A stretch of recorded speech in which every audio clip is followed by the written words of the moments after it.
Dice la escritura: inmediatamente los hermanos enviaron de noche a Pablo y a Silas hasta Berea. En cuanto llegaron, entraron en la sinagoga de los judíos. Estos eran más nobles que los que estaban en Tesalónica. Dice, pues recibieron la palabra con toda solicitud, escudriñando cada día las escrituras para ver si estas cosas eran así. Verso 12 dice, muchos de ellos creyeron, y de los griegos, mujeres distinguidas, y no pocos hombres. Cuando los judíos de Tesalónica supieron que también en Berea era anunciada la palabra de Dios por Pablo, fueron allá y también alborotaron a las multitudes. Amén. Bien. Estamos frente a un hombre de Dios llamado Pablo, el apóstol Pablo. Pablo está llevando a cabo su segundo viaje misionero en Europa. En este momento Pablo se encuentra en una ciudad, en un pueblo llamado Berea. Berea era un pueblo floreciente que quedaba a unos 80 kilómetros de Tesalónica. Berea todavía existe. Hoy día se llama Beroia y es una ciudad de Grecia. ¿Sí? En ese momento Berea hacía parte de la provincia de Macedonia. No sé si recuerdan días anteriores, cuando hablábamos de la colecta para Jerusalén, Pablo ponía de ejemplo la iglesia de Macedonia. Berea hacía parte de ese grupo de iglesias. Bien. Mirando el contexto, nos damos cuenta que Dios llama a Pablo y a otros hombres de Dios tales como Silas y Timoteo, y ellos empiezan a predicar el evangelio en las ciudades que tenían alrededor. Había estado en una ciudad llamada Filipos.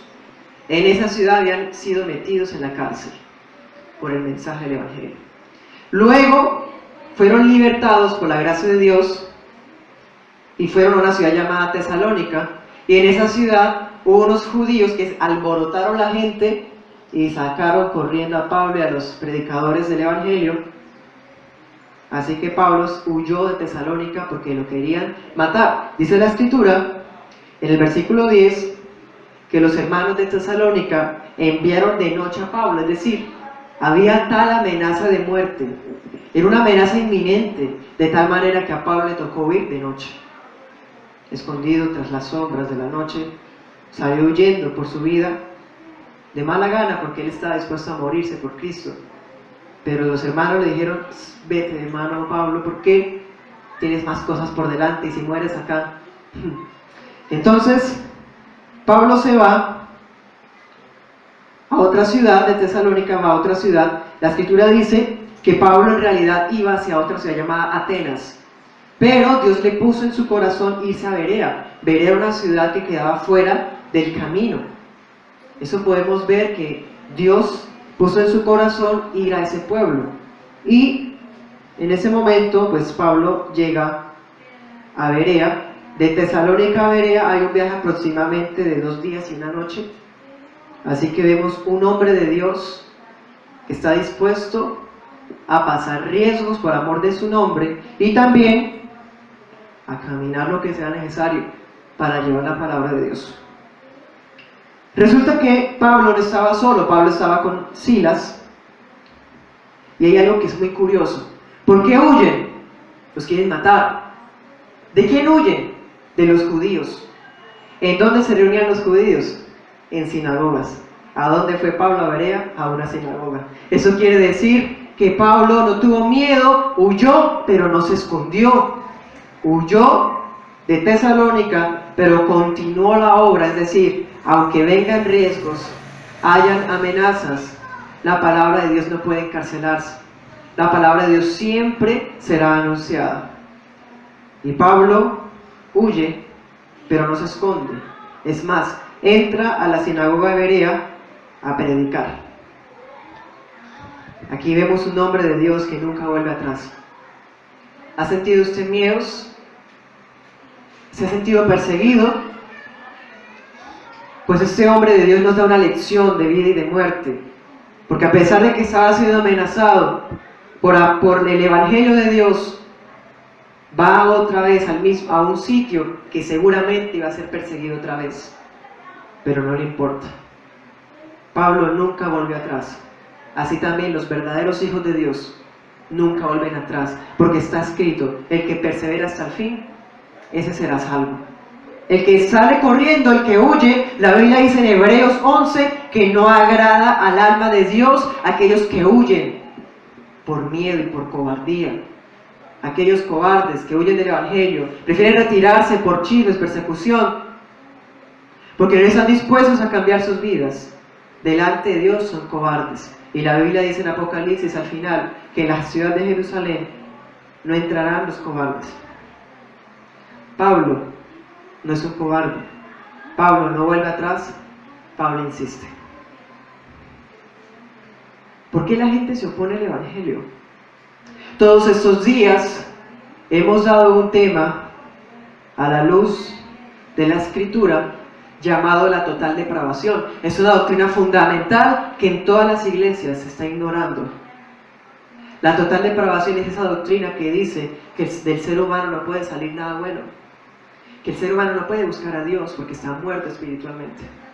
Así que decíamos, por ejemplo, el domingo pasado, a la luz de Juan 6:44, que nadie puede venir a Cristo si el Padre no lo llama. Eso quiere decir que si usted vino en esta tarde, es porque el Padre lo trajo, no porque usted sea tan bueno que le haya nacido venir a la iglesia, no. Porque si por nosotros fuera, siempre lo he dicho y está escrito también, si por nosotros fuera, Dios no está en nuestros planes y en nuestra agenda. Pues la Biblia dice en Romanos 3:19-20, que no hay justo ni aun uno, no hay quien busque a Dios, todos se hicieron inútiles, todos se desviaron. Eso quiere decir que la iniciativa suya de buscar a Dios la puso Dios mismo. No se engañe diciéndose que usted es bueno y por eso va a la iglesia. No, Dios es bueno y por eso estoy en la iglesia. Ese es nuestro Dios. Pero así como Él es bueno y tiene misericordia de algunos, así también Él es bueno y endurece a otros. Y estos que están endureciendo, los judíos de Tesalónica, eran personas que estaban persiguiendo a Pablo para matarlo. Personas que estaban persiguiendo a Pablo. ¿Por qué? La oposición al Evangelio es producto de la depravación humana. La gente odia a Dios y odia las cosas espirituales. No las puede entender.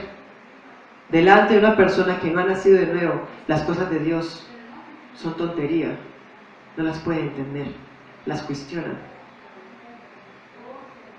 Dice la Escritura en 1 Corintios que como son espirituales, se han de discernir espiritualmente. Y un hombre que no ha nacido de nuevo es un hombre natural. Un hombre natural no puede entender lo espiritual. Así que por eso es que pasa que muchas personas leen la Biblia y no la entienden, porque están muertos espiritualmente. Eso es lo que enseña la Escritura y lo hablábamos el culto pasado.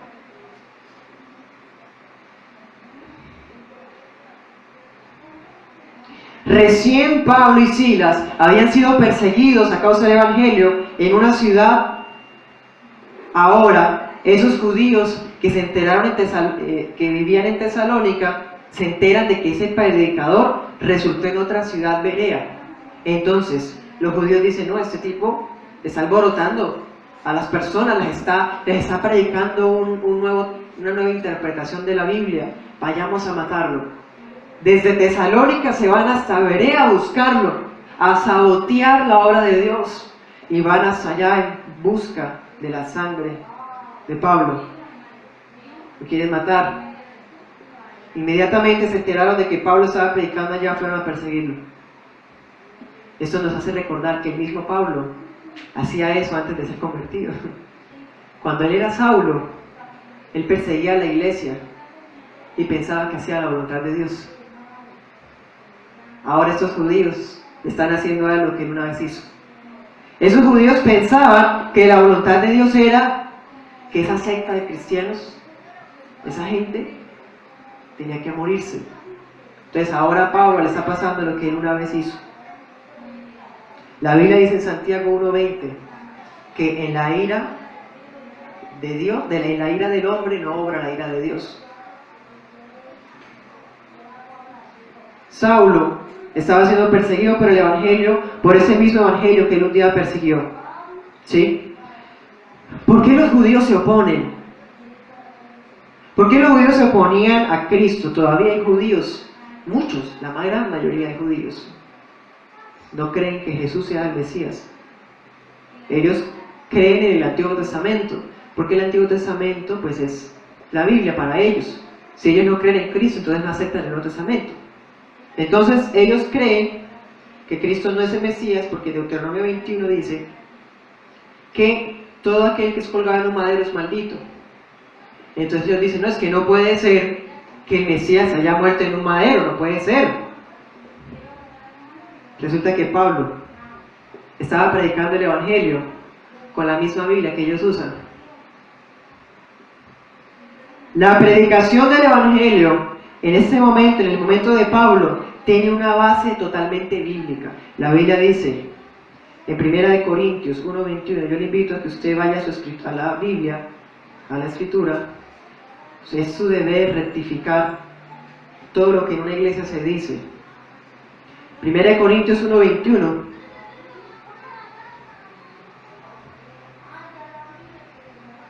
Primera de Corintios 1:21. El mundo, mediante su sabiduría, no reconoció a Dios a través de las obras que manifiestan su sabiduría. Agradó a Dios salvar a los creyentes a través de la locura de la predicación.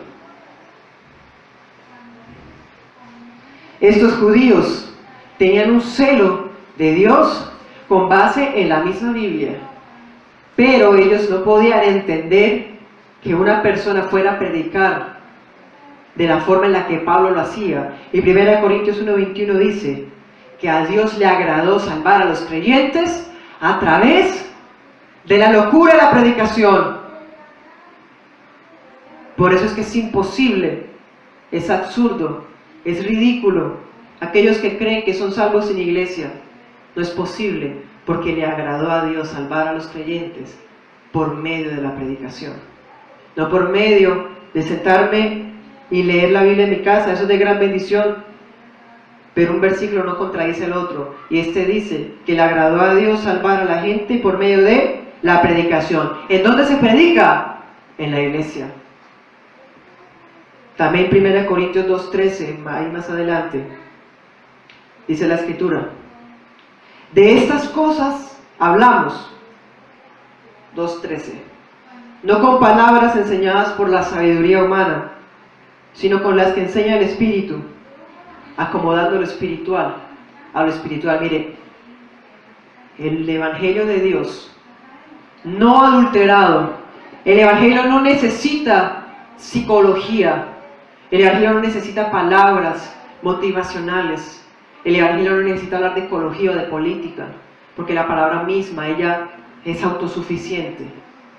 Y la palabra de Dios dice que los predicadores de estas cosas hablamos, acomodando lo espiritual a lo espiritual, porque yo no puedo traer cosas de la carne, cosas naturales, aquí a esto espiritual. ¿Por qué? No hay lugar.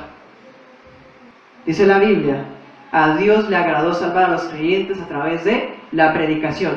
¿Cuál tipo de predicación? Que cualquier persona se pare y hable, que cualquier charlatán empiece a hablar y a ofrecer sus productos y a hablar de un evangelio lleno de materialismo y de emociones y de experiencias sobrenaturales de un mover del Espíritu Santo farsante. No.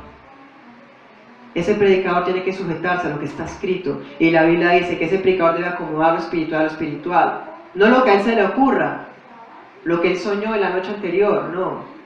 Lo espiritual es la misma Escritura.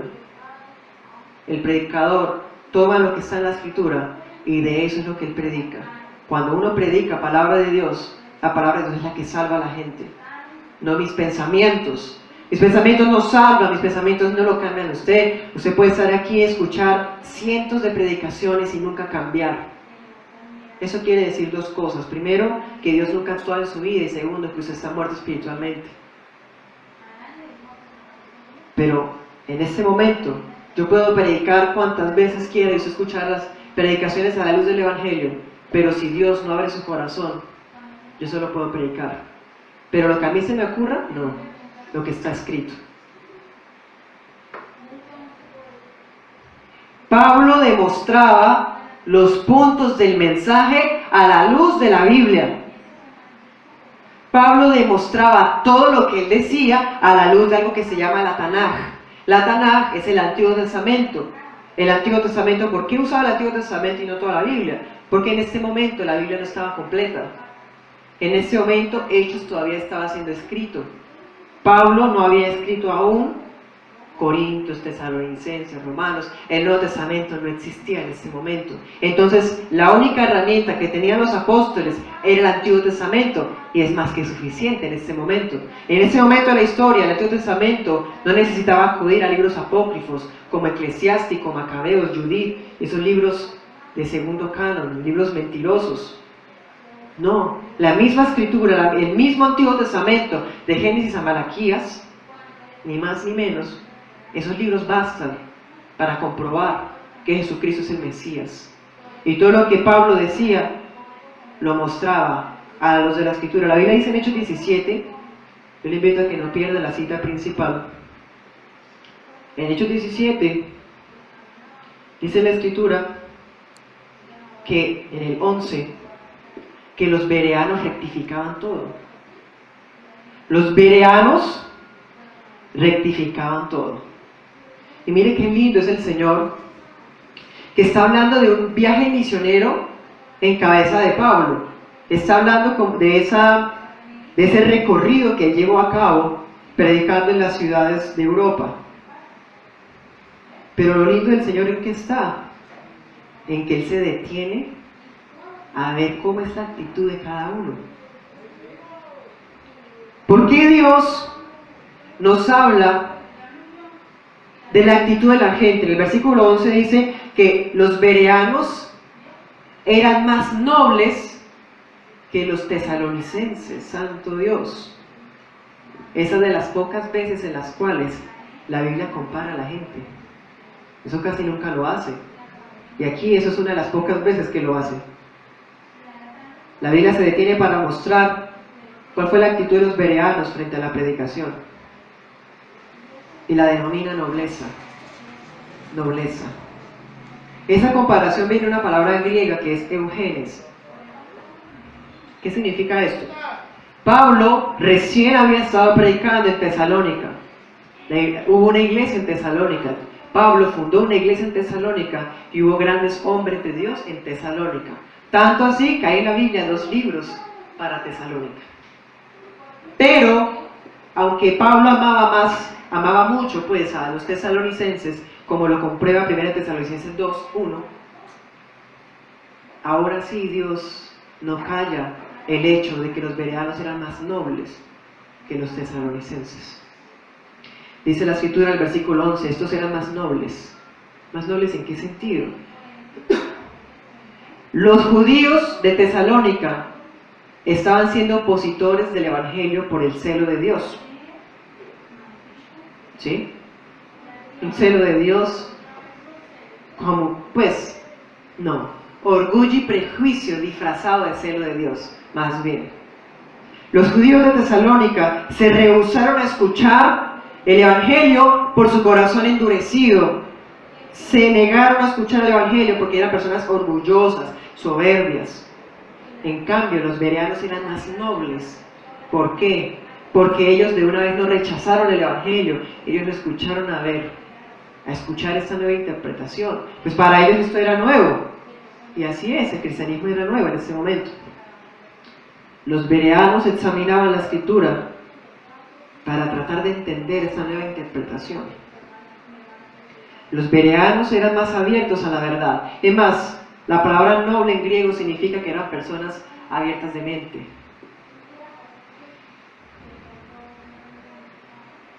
Para ellos, para los bereanos y para nosotros los cristianos, la Biblia es suficiente. En este momento solamente está el Antiguo Testamento, así que para ellos el Antiguo Testamento no es solo un rollo. El Antiguo Testamento no es solamente un libro antiguo, no. El Antiguo Testamento para ellos era la base para conocer la verdad. Así que ellos van con mucho anhelo a mirar la Escritura. ¿Sí? Esto nos hace recordar aquella actitud que tuvieron los profetas. 1 Pedro 1:10 al 11. La actitud que tenían los bereanos es la actitud que un verdadero hijo de Dios tiene: indagar, rectificar, comprobar. Y fíjese que los bereanos no fueron los únicos. Los santos profetas también lo hicieron. ¿Cuáles profetas? Isaías, Jeremías, Oseas, Zacarías, Amós. Todos ellos inquirieron. Ahora los bereanos también lo están haciendo, y ahora usted y yo también lo estamos haciendo.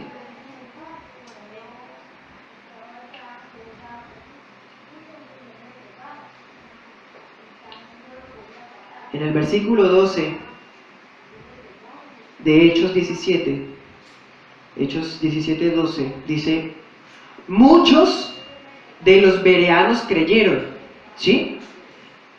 O sea, recordemos que en este momento está comparando Dios a los bereanos con los tesalonicenses. En el versículo 12 dice: muchos de ellos creyeron. ¿Muchos de quiénes? De los bereanos. En cambio, en el versículo 4, hablando de los tesalonicenses, dice: algunos de ellos. ¿Ven la diferencia? En un sitio hubo poquitos que creyeron, y en el otro fueron muchos. ¿Por qué? Porque los unos eran más nobles que los otros. ¿Por qué en Girona hay poquitas iglesias sanas? Y esa iglesia de sana tiene poquiticos miembros. ¿Será que Girona entonces no es noble? Triste. Pero la palabra confronta las vidas para que en caso de que usted no sea noble, pues lo sea, y no coma entero, como decimos por acá. Si usted hasta el momento cree cualquier cosa que le dice, usted ve un espectáculo de gente alborotada y gritando, y usted dice: uy, yo mejor no critico porque qué tal me meta con Dios. ¿Acaso porque usted debe tener miedo a eso? Vaya a la Escritura. Si eso no está en la Escritura, no es de Dios, no hay que tener miedo. No es de Dios, punto. ¿Cuál es el miedo?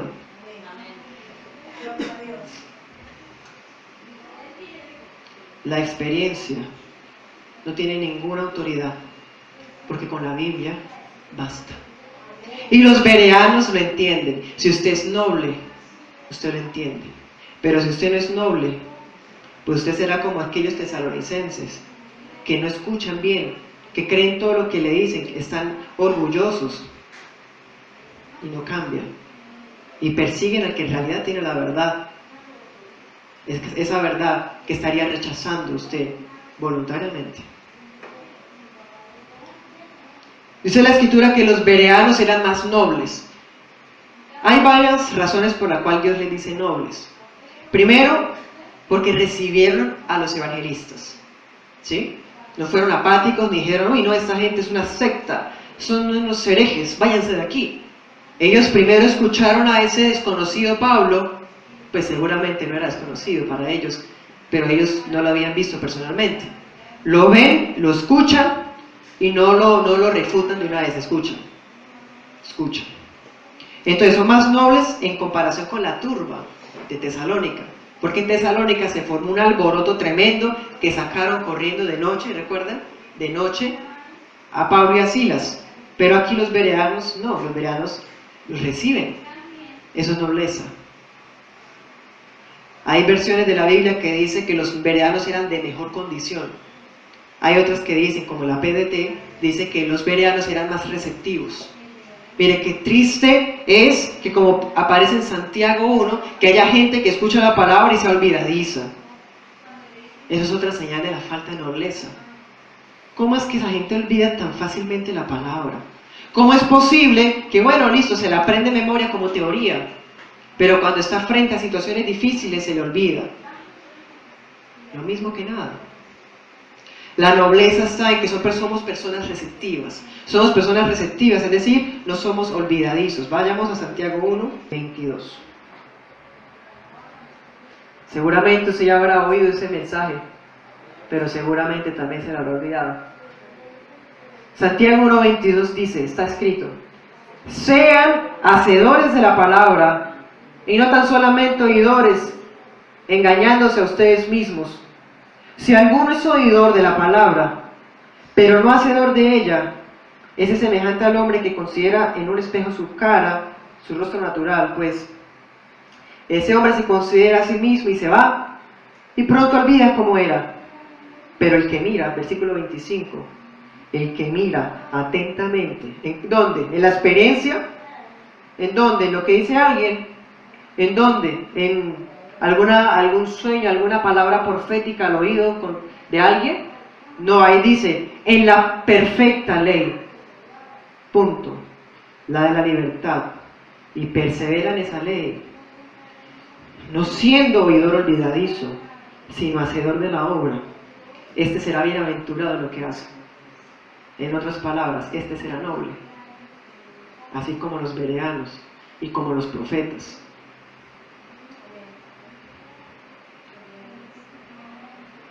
Les decía ahorita que la palabra nobleza viene de una palabra griega que significa literalmente mente abierta. No debemos tener mente abierta frente a situaciones que son antibíblicas. La mente abierta, ¿a qué se refiere? A que usted debe estar atento a lo que Dios le dice, a que usted debe estar dispuesto a escuchar la verdad y a corregir lo que sea necesario. No significa que como usted es mente abierta, entonces usted va a escuchar todas las cosas. No significa que porque usted es mente abierta, entonces agarra de todo, de los testigos sin Jehová, de los mormones, de los romanos, y forma un banquete y hace su propia creencia. Eso no es mente abierta. Mente abierta es una persona que está receptiva, ¿pero a qué? A la Escritura. Punto. ¿En qué consistía la nobleza? La nobleza de ellos consistía más que todo en que ellos escudriñaban en sus Biblias. ¿Usted tiene Biblia? Pues qué bendición, porque si usted la tiene en la mano, es resultado de muchos predicadores que fueron asesinados para que usted la tuviera. Y hay personas que tienen la Biblia en sus casas, abierta en un salmo, siendo que la Biblia tiene 1089 capítulos, y lo tienen en un salmo. Y sus Biblias son amarillentas, llenas de telaraña. ¡Qué vergüenza! Y dicen que son cristianos. Se engañan a sí mismos, como dice Santiago. Cada uno escudriña todo en sus Biblias. ¿Tiene usted Biblia? ¡Qué bendición! Bueno, ¿y cómo sé si mi Biblia está bien, no está tergiversada? Mire, Dios es tan poderoso que así como inspiró la Biblia, así también inspiró de tal manera que la va a preservar, la va a mantener pura hasta el final, y Dios va a permitir que ese mensaje permanezca puro lo más posible. Eso sí, no puedo negar que hay versiones que son mentirosas totalmente. Hay una versión que es la reina de todas las mentirosas, se llama Traducción del Nuevo Mundo, que es la Biblia de los Testigos sin Jehová. Esa Biblia no es una Biblia, es una novela. Es la única Biblia que un cristiano debe desechar, porque ya no es una Biblia, está tergiversada totalmente, conforme a sus mentiras heréticas. Los bereanos rectificaban lo que Pablo decía. ¿Pablo quién era? Era un hombre elocuente. ¿Pablo quién era? Era un apóstol, entonces hacía milagros. No, lo que pasa es que yo creo porque es que yo vi que hubo un milagro. Mire, una herejía así provoque 30.000 milagros y no es bíblica, no es de Dios. Usted ve un muñeco llorar sangre, no es de Dios porque no está escrito. Usted ve que en una iglesia llueve oro, no es de Dios porque no está escrito. La elocuencia y los milagros no son garantía de la verdad, porque el diablo también hace milagros cuando Dios permite que engañe al pueblo que está condenado. La Biblia dice en Hechos 17, versículo 11. Dice la escritura: los bereanos eran más nobles que los que estaban en Tesalónica, pues recibieron la palabra con toda solicitud. Eso, hay una palabra griega que es protumos. Esa palabra es anhelar o lanzarse hacia adelante. ¿Sí? Esa palabra que aparece ahí en griego, protumos, solamente está 3 veces en la Biblia. Aquí está en 2 Corintios 8:11 y está en 2 Corintios 9:2. 2 Corintios 8:11 y 2 Corintios 9:2. En esos dos versículos de Corintios se habla del anhelo que tenía la iglesia de Corinto de ayudar a la iglesia con sus ofrendas. ¿Sí? Ellos anhelaban ayudar a las otras iglesias con sus ofrendas. Aquí vemos que los bereanos anhelaban recibir la palabra. Usa el mismo verbo griego en ambos versos. ¿Sí?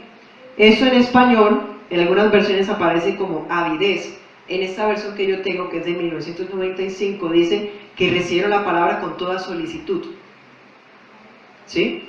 En la palabra de Dios para todos, que es la PDT, dice que ellos estuvieron más dispuestos. Esa la traduce como más dispuestos. Aquí dice que tenían más solicitud. ¿Sí? Eso viene del griego protumos, que es anhelar o lanzarse hacia adelante. El caso es que ellos tenían avidez. ¿Qué es avidez? Es que recibían la palabra con gran ansia y ardor, como lo traduce la Biblia Martín Nieto. Mire, tengan en cuenta que Dios está comparando dos de población, los tesalonicenses y los bereanos, ¿sí? Pero esta es la virtud que más se resalta, el interés. Los unos están más interesados que los otros. Allá la palabra dice que ellos acogieron con sumo interés, con sumo aprecio. Ellos escuchaban la palabra, nadie cabeceaba. No había gente allí bostezando, gente ahí mirando hacia el frente, pero yendo a otros lugares en sus pensamientos. No, todos estaban gustosamente atentos. Una persona humilde encontrará 1000 cosas en la Biblia, mientras que una persona soberbia pasará de largo y no verá nada.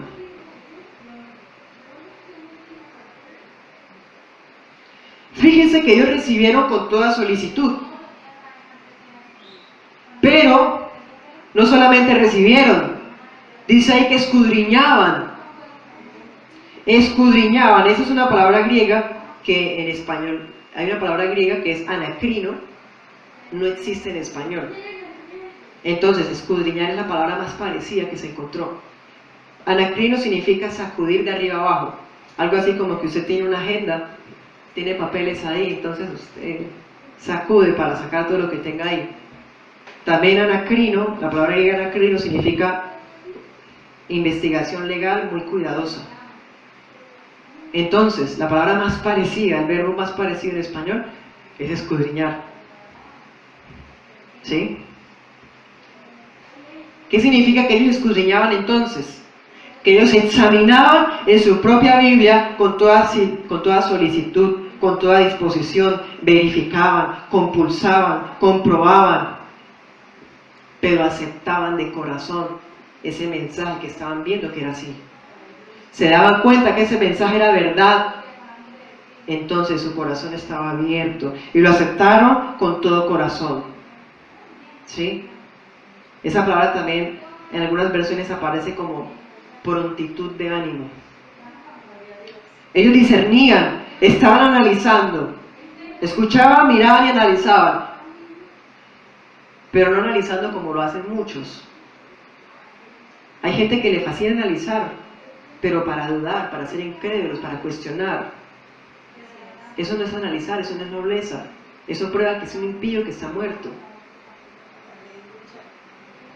Si usted analiza, no es para cuestionar, no es para dudar, no es para ser incrédulo. Si usted analiza, es porque usted y yo tenemos el anhelo de captar todo el mensaje de la revelación de Dios, así no me guste. Eso es, que yo analizo todo, porque yo tengo el deseo de aprenderlo todo. Yo analizo todo porque quiero conocer toda la revelación, no una partecita, todo. No, es que hay 30 personas hablando en lenguas. ¿Dónde dice eso? La Biblia solamente dice que 3 pueden hablar en lenguas, por turno. ¿Hay tres hablando en lenguas? Ninguno es de Dios. Porque la Biblia dice en 1 Corintios 12, 1 Corintios 14, que tienen que ser máximo 3 personas por turno y debe haber un intérprete.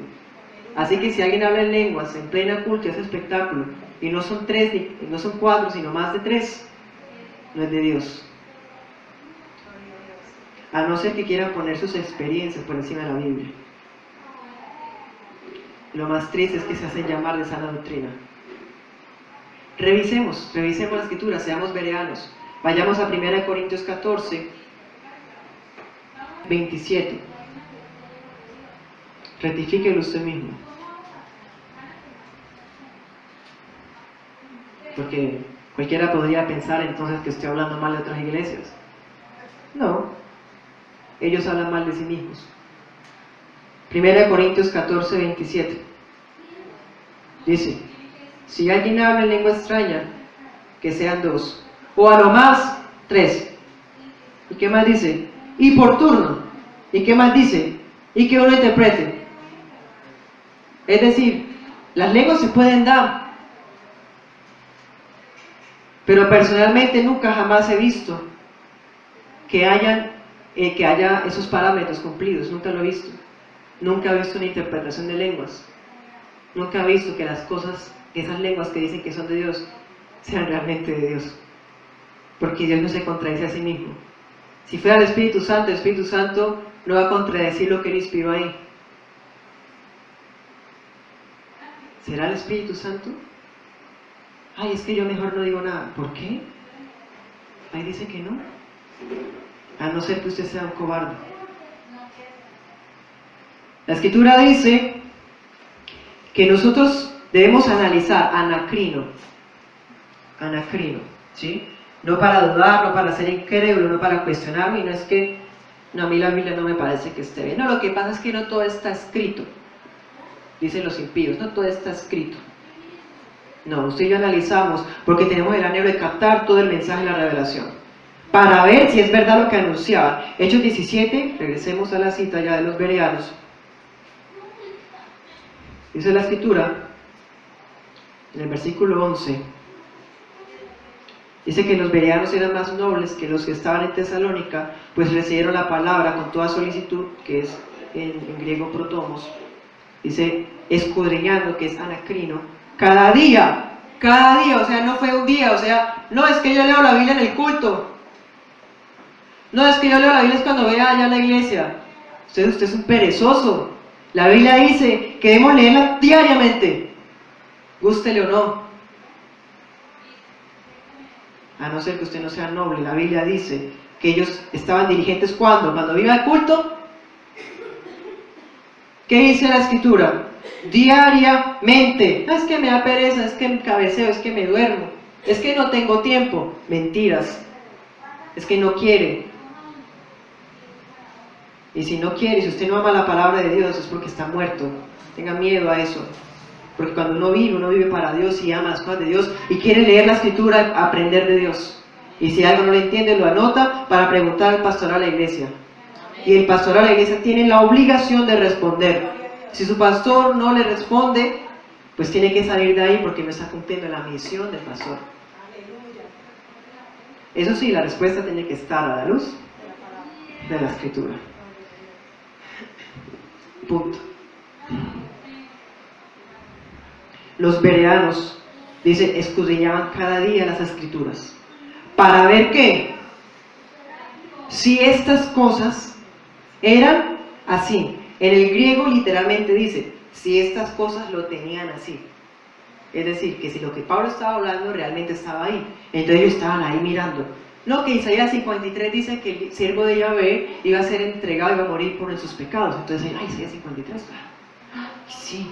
No, es que Zacarías dice que iba a ser traspasado. Jesús fue traspasado. ¿Zacarías qué? Zacarías está. Sí, verdad. Todo lo rectificaban y se daban cuenta que todas las cosas eran así. No, lo que pasa es que eso que está hablando a mí no me parece. Es que yo siento en mi corazón que eso no es así. Yo pienso que eso no puede, debe ser de otra forma. Debe ser de otra forma, o sea, es otra cosa lo que quiere decir. Nuestro parecer no es el filtro, es la Biblia el filtro. No, es que a mí no me parece. Si a usted le gustan las cosas de la Biblia que a usted le gusten, pero rechaza otras, usted no siga a Dios, sino que se siga a sí mismo. Seguimos, creemos, recibimos, escudriñamos lo que está en la Escritura. El filtro no es que a mí no me parece, no, es que a mí no me parece que la mujer no pueda ser pastora, a mí no me parece eso. No, a mí no me parece que el diezmo. A mí no me parece que sea necesario bautizarse en el nombre del Padre, Hijo y del Espíritu Santo. A mí no me parece. Si ese es su filtro, pues cambie. Porque el filtro es la exactitud con la Escritura. Los bereanos eran personas judías, quiere decir que ya conocían la palabra. Ellos podían haber estado sentados con sus Biblias cerradas diciendo, sí, no, eso no. Uy, no, esa parte como que no me convence. Uy, lo otro sí. Oiga, eso está bueno, venga, lo otro. Pero esto no. No, ellos todo iban a la Escritura, todo lo rectificaban. ¿Pero por qué pasaba eso? Porque los bereanos estaban sumamente interesados en el mensaje, pero querían comprobarlo por sí mismos. ¿A usted le gusta un predicador? ¿Porque hace milagros? ¿A usted le gusta un predicador porque eso se mueve y habla con mucha elocuencia? Si a usted le gusta un predicador por eso, cambie. Porque así sea un joven el que predique, así sea un anciano el que predique, que se esté estático ahí. Pero si se está hablando palabra de Dios, ese es el que tiene la razón. Porque ¿qué sirve tanto show, espectáculo, caídas al suelo, griterías y milagros que nunca se comprueban cuando se predican cosas que no están escritas? La predicación de Pablo hizo de los bereanos unos estudiosos dirigentes de la Biblia. Los bereanos se rehúsan a creer que una explicación sea el ultimátum. Ellos quieren verificarlo, porque ellos quieren decir, muestra, yo quiero amar a Dios. ¿Usted quiere amar a Dios? Pues alégrese, porque quiere decir que Dios lo ha traído. Si usted quiere buscar a Dios o quiere conocer, alégrese, porque significa que Dios ha tenido misericordia de usted. Pero si es verdad que esa misericordia se la ha dado Dios a usted, esa gracia, entonces usted está dispuesto a corregir todo lo que sea necesario. Todo lo que sea necesario, así no le guste, así le duela. Es más, si a usted le duele la palabra, si a usted le duele cómo se siente, cómo Dios le está quitando las cosas que a usted le gusta, pues alégrese, porque quiere decir que Dios lo ama. Pero si usted sigue igual, pues tenga miedo, porque la Escritura dice que muchos son llamados y pocos escogidos.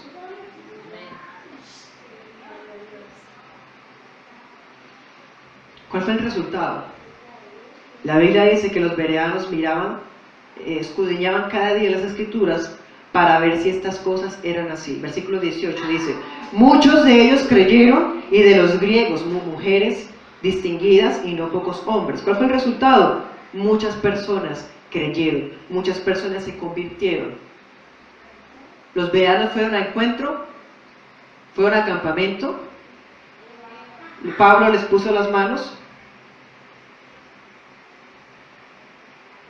No, pues ahí no dice eso.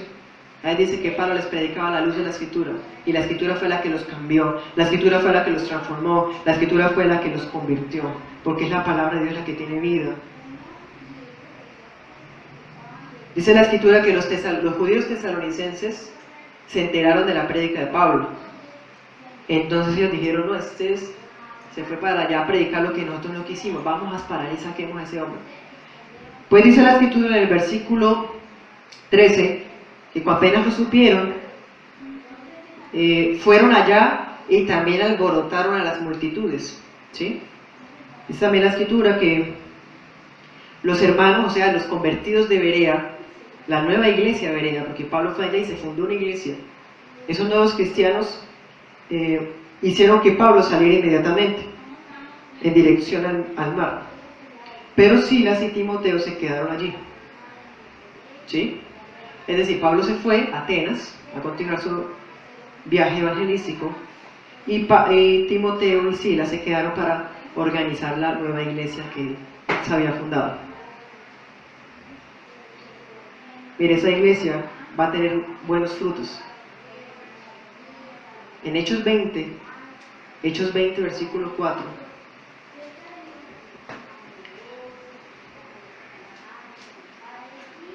dice la escritura que habían unas personas que estaban acompañando a Pablo. Hechos 20 versículo 4 dice: lo acompañaron hasta Asia, Sópater, hijo de Pirro, ¿de dónde? De Berea. La iglesia de los bereanos trajo frutos. Aquí vemos a un hombre llamado Sópater, que era un hombre de Dios. Es más, ese hombre es tan de Dios que vuelve a aparecer. Romanos 16, 21.